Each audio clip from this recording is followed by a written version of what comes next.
Hello student, मैं विकी जिंदल। आज हम ऐसे टॉपिक के बारे में डिस्कस करेंगे जिसको ऑलमोस्ट सभी स्टूडेंट जानते हैं।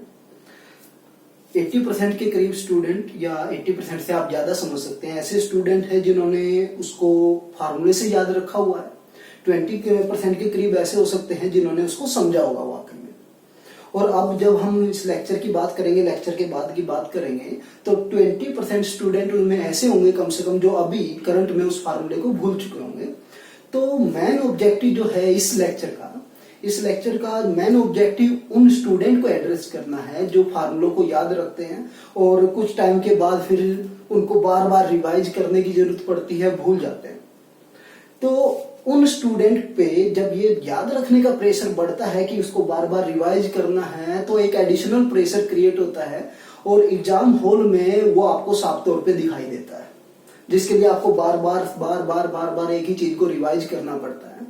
तो ऐसे स्टूडेंट जब फार्मूले याद करने की जगह उन पे थोड़ा काम कर लें, यहाँ पे हो सकता है उस पर थोड़ा एडिशनल टाइम लग जाए, तो लेकिन अगर जब काम करते हैं उनको समझने की कोशिश करते हैं कि ये कैसे डेवलप हुए हैं, तो उसके बाद हमारा ये बर्डन थोड़ा थोड़ा रिड्यूस हो सकता है।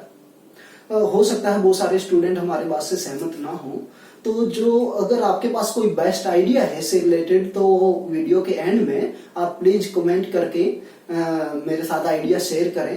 तो आज हम डिस्कस करेंगे ऑन टू फंक्शंस के बारे में। मैंने जैसे कि बताया, ऑन टू फंक्शन के बारे में आप सभी जानते होंगे। ऑलमोस्ट सभी स्टूडेंट जानते हैं कि ऑन टू फंक्शन क्या होता है, और 80% स्टूडेंट अप्रोक्सीमेट ऐसे होंगे जिन्होंने उसको फार्मूले से कैलकुलेट करना सीखा है।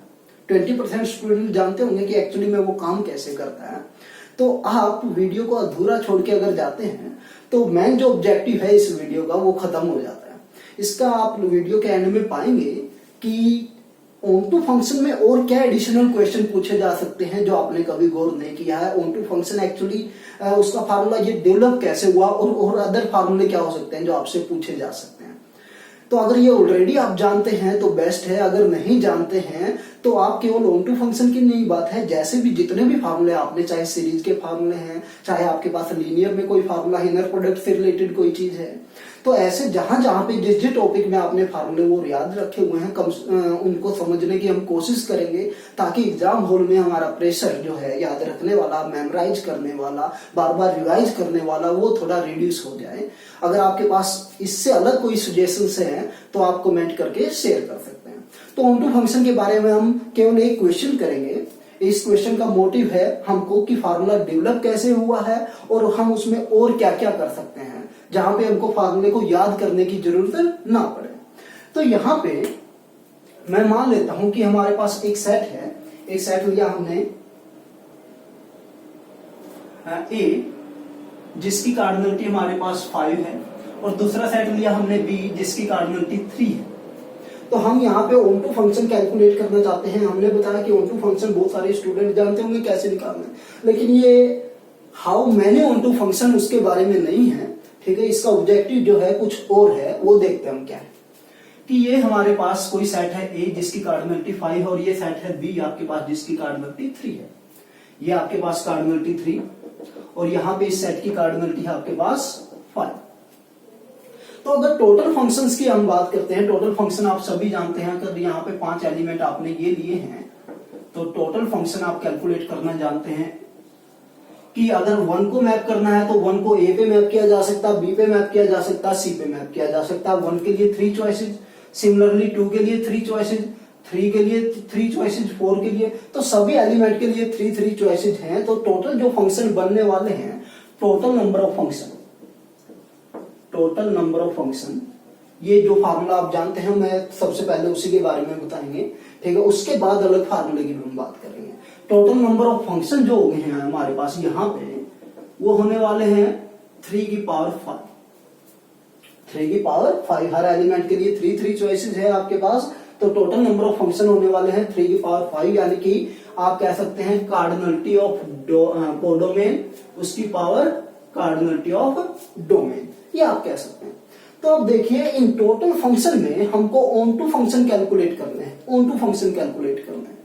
तो मैं अगर ऑन टू फंक्शन निकालना चाहता हूं तो मैं वो फंक्शन देख लेता हूं जहां पे एग्जैक्टली एक एलिमेंट हमने स्किप किया है, यानी कि हमको निकालना है ऑन टू फंक्शन जहां पे ये 5 एलिमेंट को ए बी सी पे मैप करना और कोई एलिमेंट छूटे ना, डोमेन में कोई भी एलिमेंट ऐसा ना हो जो किसी न किसी की परिमेज ना बनाओ। तो इसके लिए अगर मैं टोटल फंक्शन में से वो सभी फंक्शन माइनस कर देता हूं, डिक्रीज कर देता हूं, जहां पे या तो एक एलिमेंट छूट गया है या फिर 2 एलिमेंट छूट गए हैं, तो ऐसे फंक्शन को अगर हम निकाल दें तो हमारे पास क्या बचता है, ऑन टू फंक्शन बचता है। Then number of onto function जो हो जाएंगे हमारे पास, तो number of onto function, तो ये आप फार्मूला जानते हैं सभी ऑन टू फंक्शन। अगर कार्डिनलिटी हम यहां पे इसकी कार्डिनलिटी मानते हैं n और इसकी कार्डिनलिटी मानते हैं m, तो total number of onto function हो जाते हैं, जैसे कि हमने कार्डिनलिटी ऑफ कोडोमेन, इसकी कार्डिनलिटी, इसकी पावर कार्डिनलिटी ऑफ डोमेन। अब मैंने क्या कहा कि ये तो टोटल फंक्शन है, इसमें से वो फंक्शन हम निकाल देते हैं जहां पे एग्जैक्टली एक एलिमेंट स्किप किया है। अब एक एलिमेंट, टोटल एलिमेंट n है, हमको अब बाकी सारे एलिमेंट को, इन सभी एलिमेंट को n-1 एलिमेंट पे मैप करना है। कितने? n-1, यानी कि एक एलिमेंट छोड़ना चाहते हैं हम, वो फंक्शन देखना चाहते हैं जहां पे एक एलिमेंट छूट गया है। एक एलिमेंट कहने की बात है, एटलीस्ट 1 एलिमेंट की बात होती है, एटलीस्ट 1 एलिमेंट। तो मैं देखिए n एलिमेंट है टोटल और एक एलिमेंट मुझे छोड़ना है, एक एलिमेंट स्किप करना है, तो मुझे जो टोटल ये एलिमेंट है कहां पे मैप करने हैं, n-1 पे, n-1 पे मैप करने हैं। तो nc1 की कौन सा एक एलिमेंट छोड़ना है, उसके लिए चॉइसेस कितनी होगी आपके पास, n, ये भी छोड़ा जा सकता है, ये भी छोड़ा जा सकता है, ये भी छोड़ा जा सकता है, तो n में से कोई एक छोड़ना है, nc1। और बाकी ये जो ये एलिमेंट है m एलिमेंट, किस पे मैप करवाने हैं, n-1 पे। तो जैसे ही मैप करवाते हैं हम, यानी कि लिख सकते हैं n-1 की पावर m। टोटल फंक्शन कितने होंगे, अब इतनों पे मैप करवाना है m एलिमेंट को, तो ये हो गए n-1 की पावर m। लेकिन इन फंक्शन में भी जहां पे m एलिमेंट को n-1 पे मैप करवाया है, इनमें भी तो वो फंक्शन है जहां पे सारे एलिमेंट एक पे मैप हो गए होंगे। यहाँ पे जैसे हमने टोटल नंबर ऑफ फंक्शन निकाले थे, तो ये 1 2 3 4 5 ये सब के सब ए पे मैप कर सकते थे, बी पे मैप कर सकते थे, सी पे मैप कर सकते थे। ये तो हमने टोटल नंबर ऑफ फंक्शन निकालने, लेकिन उनमें से मैं वो फंक्शन निकालना चाहता हूं जहां पे या तो एक एलिमेंट छूट गया, यानी कि ऑन टू नहीं बन पाया, या 2 एलिमेंट छूट गए। यहाँ पे क्योंकि 3 है तो 2 ही छोड़ सकते हैं हम ज्यादा ज्यादा, और n है कार्डिनलिटी तो n-1 तक छोड़े जा सकते हैं। तो मैंने जब एक एलिमेंट को स्किप करने की कोशिश की कि मैं चाहता हूं कि ये सारे एलिमेंट n एलिमेंट पे मैप न करके n-1 एलिमेंट पे मैप करें, यानी कि एक एलिमेंट मुझे स्किप करना है, वो कौन सा करना है वो हमको इनमें से देखना है। उसकी चॉइसेस है nc1। m एलिमेंट को मैप करना n-1 एलिमेंट पे, यानी कि मैपिंग लेनी है इस सेट से जिसकी कार्डिनलिटी m है और यहां तक जिसकी कार्डिनलिटी n-1 है। टोटल फंक्शन हो जाएंगे n-1 की पावर m। लेकिन इसमें फिर से वैसे फंक्शन आ गए जहां पे सारे एलिमेंट एक पे मैप हुए, तो इसमें से भी मैं क्या करता हूं, वो फंक्शन डिक्रीज करता हूं जहां पे एलिमेंट n की बात करें, n-1 की बात करें तो उसमें से एक n टोटल में बात करें तो nc2, और बाकी रिमेनिंग एलिमेंट कहां पे मैप हुए होंगे, n-2 पे। फिर इसमें से फिर से हम बात करेंगे कि वो फंक्शन निकाले जहां पे एक एलिमेंट फिर से छूट गया, तो मैं यहां पे बात करूंगा nc3, n-3 की power m, and so on, इस तरह से प्लस माइनस के साथ ये चलता रहेगा।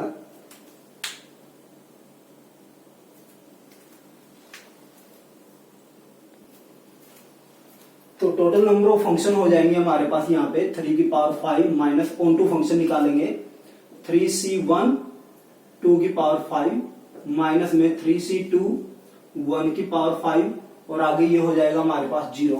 तो 3 की पावर 5 माइनस 3 इंटू 32 माइनस 3, ये हो गया हमारे पास 3 की पावर 5 हम करेंगे तो ये हो जाएगा हमारे पास 9 या 3 इंटू 81 यानी कि 243 minus 93 150।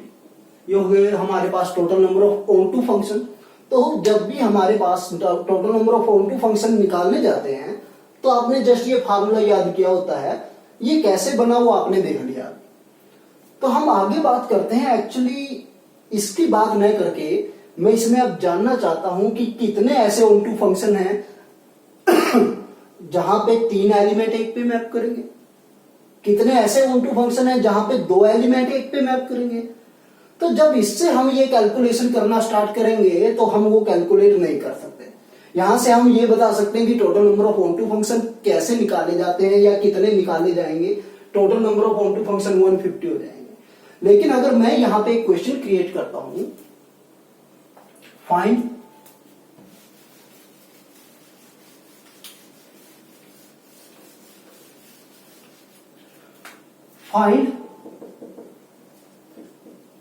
total number of onto functions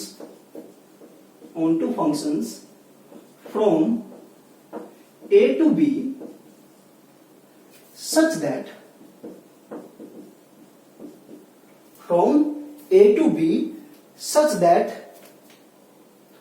three elements from A maps on one element on B, one element in B। यानी कि A के 3 एलिमेंट, कोई भी 3 एलिमेंट B के एक एलिमेंट पे मैप होने चाहिए। अगर ऐसे फंक्शन की मैं बात करूं तो शायद इसका जवाब हमारे पास अभी नहीं है उस फार्मूले के अकॉर्डिंग। तो हम यहां पे देखते हैं एक्चुअली ऑन टू फंक्शन बने कैसे। ऑन टू फंक्शन का ओरिजिन क्या है, ऑन टू फंक्शन के लिए जो फार्मूला है एक्चुअली वो हमने एक फार्मूला देखा, वो total number of onto function निकालने के लिए देखा। अगर हमको निकालना है कि ऑन टू फंक्शन तो हमने निकाल दिए 150 हो गए, उनमें से कितने ऑन टू फंक्शन ऐसे हैं जहां पे एग्जैक्टली 3 एलिमेंट एक पे मैप करेंगे या एग्जैक्टली 2 एलिमेंट एक पे मैप करेंगे। तो उसके लिए हमारे पास यहां से कोई सोल्यूशन नहीं होता। यानी कि इस तरह के फार्मूलों को याद करने से कोई खास बेनिफिट नहीं होने वाला। एग्जाम हॉल में अगर कोई क्वेश्चन हमसे कुछ बदल के पूछता है या थोड़ा घुमा के पूछता है तो इसका कोई रखने का भी या याद करने का भी कोई खास बेनिफिट नहीं होता। लेकिन अगर हम इसके मेन स्ट्रक्चर की बात करें कि ऑन टू फंक्शन निकालने कैसे होंगे तो शायद इसका जवाब हमको मिल सकता है। तो हम देखिए यहां पे बात करते हैं इसकी। तो हमको निकालना है total number of onto function A से B तक। तो मैं इसको क्या करता हूं, देखिए 5 एलिमेंट हमारे पास, यहाँ पे टोटल 5 एलिमेंट है जिनको 3 एलिमेंट पे मैप करना है।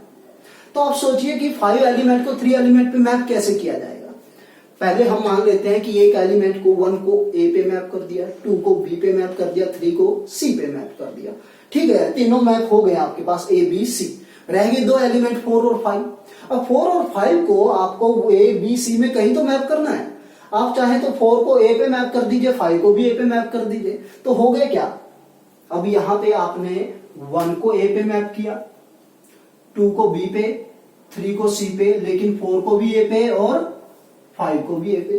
तो क्या हुआ, यहाँ पे 3 एलिमेंट जो हैं 1, 4 और 5 आपके पास A पे मैप हो गए। यानी कि 3 एलिमेंट एक पे मैप हो रहे हैं, बाकी 2 एक एक पे मैप हो रहे हैं। यहां पे मैं दूसरा स्ट्रक्चर ले सकता हूं कि चलो आपने दूसरा स्ट्रक्चर ये बनाया हमने, ये A है, ये आपके पास B है, 1 2 3 4 5 A B C। 1 को A पे, 2 को B के और 3 को C पे। 4 और 5 की मैं बात करता हूं, दोनों को अलग अलग पे मैप कर सकता हूं, इसको A पे और इसको B पे। तो आप यहां पे पाएंगे कि 1 और 4 दोनों एक पे जा रहे हैं और 1 और 4 आपके पास एक पे मैप कर रहे हैं, 2 और 5 एक पे मैप कर रहे हैं। यानी कि यहाँ पे 2 एलिमेंट ऐसे हैं, 2 पेयर हैं ऐसे 2 एलिमेंट के जो एक पे मैप कर रहे हैं। यानी कि कितने ऑन टू फंक्शन ऐसे हैं जहां पे 2 एलिमेंट एक पे मैप करेंगे, हम वहां से कैलकुलेट कर सकते हैं। इसके अलावा कोई और पॉसिबिलिटी नहीं है हमारे पास। अगर निकालने तो ज्यादा ज्यादा क्या होगा, इमेज ही तो बदल सकते हैं। तो एक्चुअली हम क्या करने वाले हैं इसमें वो समझिए कि हमारे पास 5 एलिमेंट थे। 5 एलिमेंट को मैंने क्या किया, यहाँ पे 3 एलिमेंट है, 3 पैकेट में डिस्ट्रीब्यूट किया। 5 एलिमेंट को मैंने 3 पैकेट में डिस्ट्रीब्यूट किया। यानी कि 5 एलिमेंट हैं, इनको 3 पैकेट में आपको डिस्ट्रीब्यूट करना है टोटल। तो पैकेट कैसे बनाए जा सकते हैं, 3 + 1 + 1 या फिर 2 + 2 + 1। यानी कि अब मैं एलिमेंट को मैप नहीं करने वाला हूं, ये कंप्लीट पैकेट्स को मैप करने वाला हूं। 3 को किसी एक पे, 1 को किसी एक पे, इस 1 को किसी एक पे। तो 3 एलिमेंट पे मैप हो गए। 3 फैक्टोरियल वैसे मैप हो सकते हैं। 3 एलिमेंट, एक सेट की कार्डिनलिटी है यहाँ पे 3, यहाँ पे भी 3, तो 3 एलिमेंट को, यहाँ पे मैं पैकेट्स की बात कर रहा हूं, ये पैकेट में मान लेता हूं आपके पास A डैश, B डैश और C dash, A B C पे मैप करना है। तो इसके लिए 3 चॉइसेस, A B C। इसके लिए फिर जब A या B या C में से किसी एक पे मैप हो चुका हुआ, तो B डैश के लिए आपके पास बचेगी 2 चॉइसेस, क्योंकि ऑन टू फंक्शन निकालना चाहते हैं आप। फिर C डैश के लिए एक, तो ये 3 फैक्टोरियल वे से क्या कर सकते हैं, हम मैप कर सकते हैं। तो मेरा मेन ऑब्जेक्टिव है कि वे 5 एलिमेंट जो हैं वो मुझे पैकेट में डिस्ट्रीब्यूट करने हैं, एक 3 1 1 या फिर 2 2 1। तो अब मैं एलिमेंट को मैप नहीं करने वाला हूं, इन पूरे पैकेट्स को मैप करने वाला हूं। तो वो कितने तरीकों से मैप किए जा सकते हैं, इसको भी 3 फैक्टोरियल वे से मैप किया जा सकता है और इसको भी 3 फैक्टोरियल वे से मैप किया जा सकता है। इसकी कार्डिनलिटी भी 3 है, ये पैकेट्स, और इसकी कार्डिनलिटी भी 3, तो 3 फैक्टोरियल वे से। तो मैं अब जानना चाहता हूं कि ये 5 एलिमेंट को 3 पैकेट्स में डिस्ट्रीब्यूट कितने तरीकों से किया जा सकता है। अगर हमको ये मालूम हो गया तो हम total number of onto function वो भी निकाल पाएंगे जहां पे 3 एलिमेंट एक पे मैप होंगे, वो भी निकाल पाएंगे जहां पे 2 एलिमेंट एक पे मैप होंगे। तो ये हमारे लिए थोड़ा इंटरेस्टिंग है। तो ये देखते हैं हम क्या होने वाला है इसमें।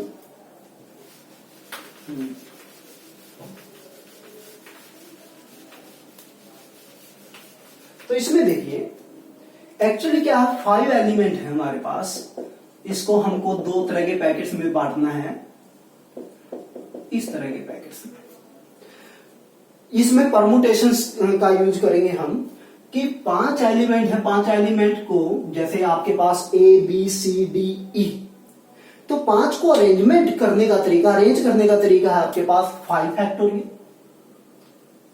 लेकिन उसमें मैं चाहता हूं कि 5 एलिमेंट में से 3 एलिमेंट हमेशा एक साथ रहें, यानी कि पहले 3 एलिमेंट या कोई भी 3 एलिमेंट हमेशा एक साथ रहें, यानी कि जहां पे भी जाएंगे वो तीनों एक साथ जाएंगे। तो मुझे क्या करना पड़ेगा कि 5 फैक्टोरियल, तो ये रैंडम चॉइसेस थी आपके पास अरेंजमेंट्स की, जहां पे हम 5 के 5 एलिमेंट को अरेंज कर सकते थे। लेकिन हम चाहते हैं कि उन 5 एलिमेंट में से 3 एलिमेंट को आपने एक ही साथ बांध दिया मतलब वो क्या है, आपस में तो इंटरचेंज हो सकते हैं, आपस में उनकी अरेंजमेंट हो सकती है, लेकिन जहां पे भी जाएंगे एज ए पैकेट जाएंगे, एक साथ जाएंगे। तो हमारे पास रिस्ट्रिक्शन होगी, अब अरेंजमेंट आपके पास 5 फैक्टोरियल नहीं रही, हमको उस पैकेट को एक ही समझना पड़ेगा, 3 फैक्टोरियल से डिवाइड, क्योंकि ये 3 1 टाइम आया है तो इसकी पावर 1। अब मान लो कि 3 3 के 2 पैकेट बने होते हैं, तो एक पैकेट में 3 एलिमेंट, दूसरे पैकेट में 3 एलिमेंट, तीनों को आपस में अरेंज किया जा सकता था 3 फैक्टोरियल, दूसरे को भी 3 फैक्टोरियल, तो 3 फैक्टोरियल का square.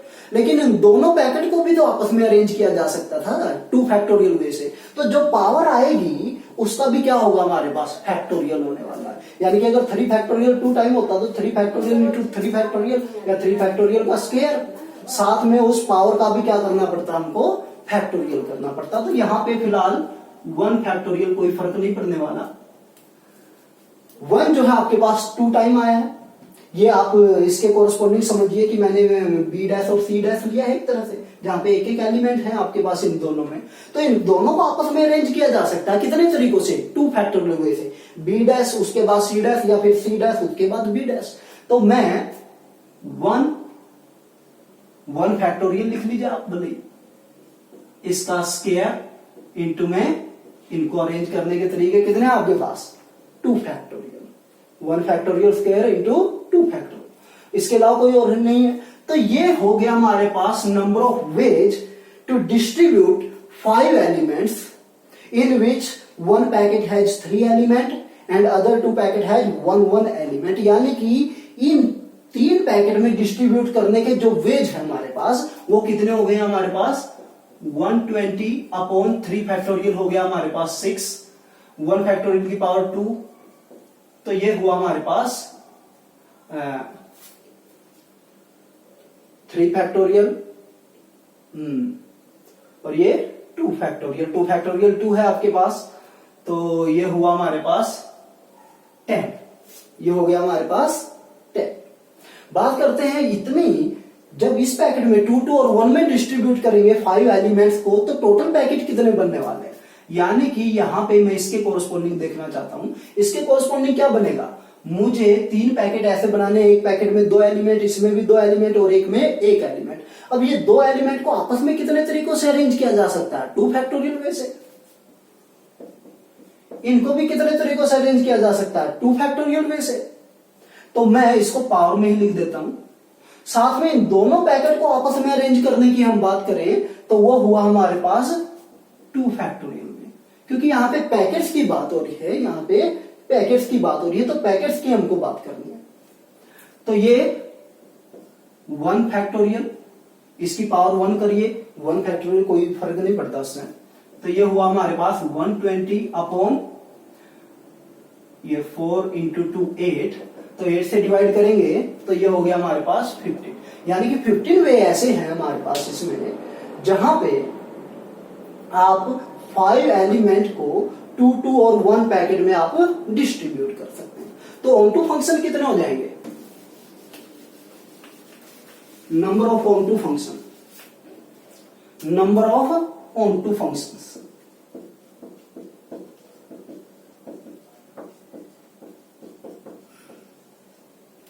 Total number of on-to functions. तो देखिए हमने ये तरीके निकाल लिए हैं। अब ये यहां पे हमारे पास ये भी 3 पैकेट बन चुके, A डैश, B डैश और C डैश, और यहां पे 3 एलिमेंट है A B C। तो इनको मैप करने के जो तरीके हैं वो 3 फैक्टोरियल। तो total number of on-to functions जो हो जाएंगे हमारे पास, ये हो जाएंगे 10। इसमें डिस्ट्रीब्यूट करने के 10 वेज हैं, इसमें डिस्ट्रीब्यूट करने के, यानी कि टोटल ये अरेंजमेंट करने के हमारे पास 3 पैकेट्स में डिस्ट्रीब्यूट करने के जो वेज है वो है हमारे पास टोटल 25। और 3 एलिमेंट को, अब 3 पैकेट्स को 3 एलिमेंट पे मैप करवाना है, उसके लिए हमारे पास तरीके हैं 3 फैक्टोरियल्स। 3 एलिमेंट को आपको ऑन टू मैप निकालने हैं 3 to 3, तो इसके लिए 3 चॉइसेस, इसके लिए 2 चॉइसेस, इसके लिए 1, तो 3 फैक्टोरियल हो जाएगा हमारे पास। तो ये हो गया हमारे पास 25 इंटू 3 फैक्टोरियल 6, 150, जो कि हमने अभी निकाला था। अब इसमें मैं वो ऑन टू मैप निकालना चाहता हूं जहां पे 3 एलिमेंट एक पे मैप होंगे। Number of onto maps such that 3 elements maps on 1, वो हो जाएंगे हमारे पास यहां पे इस पार्टीशन के कोरस्पोंडिंग है हमारे पास कितनी चॉइसेस हैं? 10। तो 3 पैकेट बने, 10 तरीके हैं हमारे पास 3 पैकेट में डिस्ट्रीब्यूट करने के, और टोटल नंबर ऑफ मैप हो जाएंगी आपके पास 16। 10 इंटू में 3 फैक्टोरियल, 3 पैकेट बन चुके हैं। 3 पैकेट आपके पास 3 एलिमेंट पे ऐसे हैं जिसमें 3 एलिमेंट एक पे मैप होने वाले हैं। Number of onto maps such that 2 elements maps on 1, तो वो हो जाएंगे इस पार्टीशन के कोरस्पोंडिंग। यहीं पे 2 एलिमेंट एक पे मैप हो रहे हैं, तो इसमें तो नहीं हो रहा कहीं पे, तो यहां पे हो जाएंगे हमारे पास 15 इंटू 3 फैक्टोरियल। तो ये हो गया हमारे पास 15 इंटू 6, 90 मैप ऐसे हैं जहां पे 2 एलिमेंट एक पे मैप होने वाले हैं, और टोटल ऑन टू मैप हो जाएंगे हमारे पास 150। तो आई होप आपको ये समझ में आया।